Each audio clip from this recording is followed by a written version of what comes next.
She's all broke apart. Got the old drivetrain out. Got new engine in place. Obviously easy 30. Custom bell housing. Literally cut into pieces and welded together. Toyota Trans. Stacked transfer cases. We've had to move the drivetrain back about 1.5 inches. Yeah, about 1.5 inches. So I'll have to rework some mounts, but there's like exactly one spot the engine fits.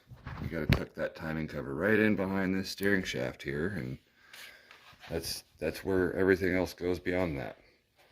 Another limiting factor is this fucking oil filter over here.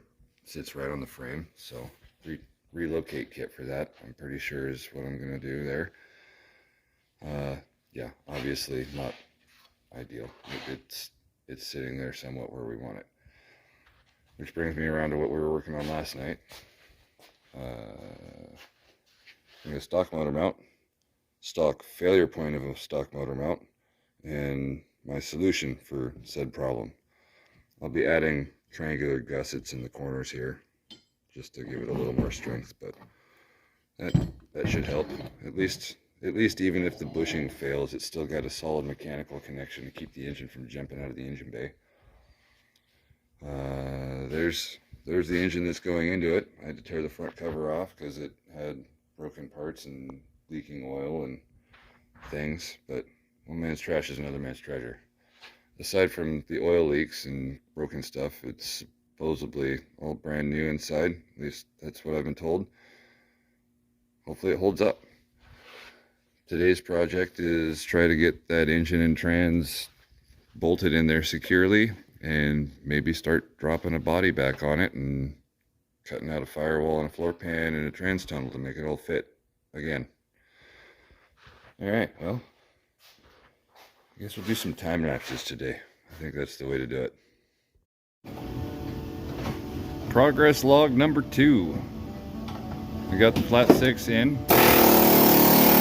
It's installed and mounted. Got motor mounts built. Oh, you can't see them. Here. They're hiding in there. There they are. Motor mount. Currently working on reworking the trans tunnel. All the various iterations. This guy is in here making a bunch of noise. Yep. So what we got going on is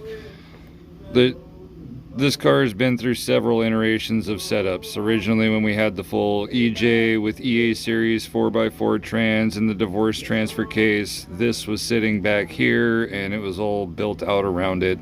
Cut all that shit out. We're working towards a final draft here, so we're just trying to tidy things up. We're gonna bring all this in nice and tight to the trans all the way up and around. And yeah, now that everything is slid back, we had to rework it anyway, so might as well clean it all up. And we're gonna pull out these old seat mounts and build something a little more solid, because that didn't work out so good. Subaru doesn't put up with wheeling and their stock seat mounts. Especially with me sitting on top of it with only 3 seat mounts.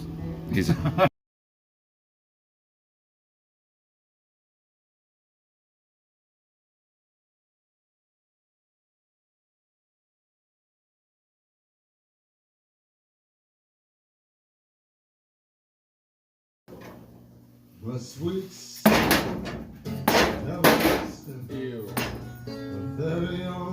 That doesn't look so great. Alright. I have a sneaking suspicion this went from shift work to full fucking rebuild. The devil wears a suit and tie. No. The retainer. The retainer. Aha! Yes. Show it to the camera. That's the culprit right there. This is the retainer for the shift work. Perfect. Now Where's the bolt? Not in it. Boom. Yep. Isn't a bolt for 3/4. Haha! I say we find that bolt, put it back in, and ignore the rest. I mean, Bearings are fairly tight.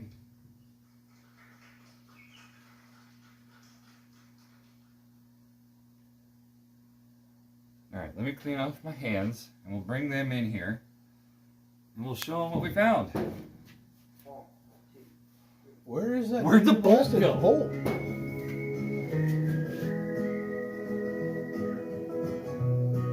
It's in here somewhere. It has to be. It's not like it was not in there. If I were the devil, first thing that I'd do. Or maybe the bolt is all the silver stuff in the bottom. Maybe that's what the growling was. It could be. But you think it would have stopped shifting? It should have stopped doing a lot of things if the bolt fell into turning stuff. Yeah. Alright. It took us 10 minutes to get into that fucker. Alright, so here we go. Boom. Missing the bolt for the shift fork on the actuating rod for 3/4. Problem found. And I'm hillbilly enough to probably just slap a bolt in that back bad boy.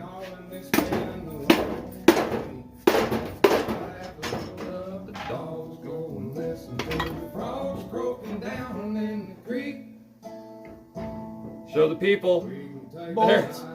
Fixed. Alright, grab some silicone, put it back together. Yep.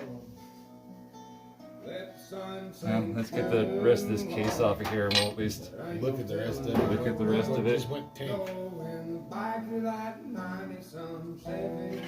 Parts are falling out. Well, I got it in. I mean, that's progress. I just got to bolt that to that right there, and then I got to bolt that to that, and then I got to bolt all of that to that, and then I got to bolt all of that into there and plug that hole and throw some wire at it, and then I'll be on the trail again.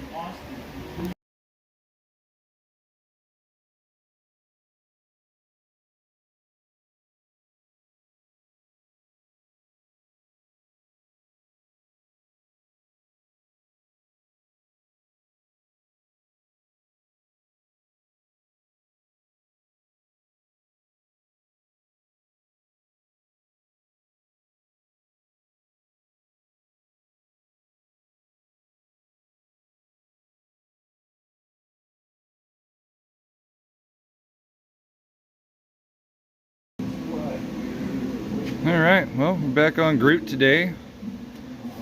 Got patch panels for the strut towers welded in last night and our modified firewall. The little hole right there needs to remain for the moment until I have engine and starter mocked up, and then I'm actually going to have to build a cover plate from the inside of the firewall so I can still remove the starter. Outside of that, just got a few welds to buzz up on the inside of these guys right up through there, and then we're ready to start hanging some wiring and getting it mocked up. I got the harness tossed in there last night, kind of how it needs to be somewhat, so hopefully by the end of the day have that pretty much hung in there and start mocking up a new dash. That's the goal. Time to go to work.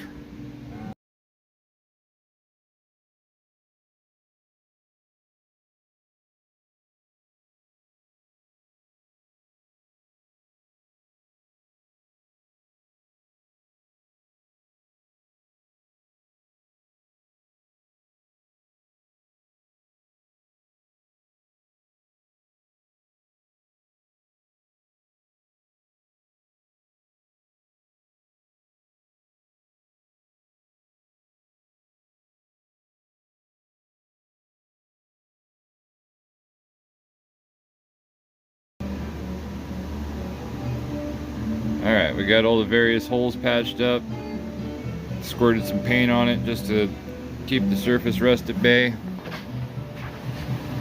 Ooh, so pretty. Got some air moving in here. Patched up all the holes in the floor in there. I think we're gonna start throwing some wiring in here. Buh.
All right, first fire up of Grootbaru with a flat 6.